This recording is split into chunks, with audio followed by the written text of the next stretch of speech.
Tornando alla Fiera dell'Alto Adriatico, vera e propria, il leitmotiv del 2011 è per aiutare e far crescere l'ospitalità. In 40 anni sono stati fatti passi da gigante per quanto riguarda l'offerta generale, l'accoglienza, la cortesia, la qualità e l'enogastronomia, ha sottolineato la Presidente della Provincia di Venezia Francesca Zaccariotto. Non a caso, ha detto, siamo la prima provincia italiana per presenze, 33 milioni, che non dipendono solo dalle bellezze di Venezia. Il servizio.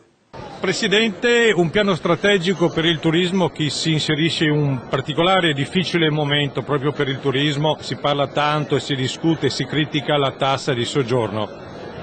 Sì, io credo che per la provincia sia un motivo di grande soddisfazione, nel senso che è la prima volta che la provincia riesce a fare un piano strategico per il turismo e quindi che riguarda gli anni 2011-2013, un piano che è frutto di un lavoro che è stato costruito con tutti i soggetti interessati a questo settore, quindi mi riferisco alle realtà locali, agli amministratori, agli assessori con delega, alle categorie e che quindi nel leggerlo, nel vederlo, nell'applicarlo dovrebbe contenere esattamente quelle che sono le richieste che vengono dal territorio. È un momento difficile sicuramente, infatti il piano considera anche questo, evidenzia due elementi, un metodo che è appunto questo fare squadra e costruire uno strumento utile e condiviso, l'altro che è quello della inevitabile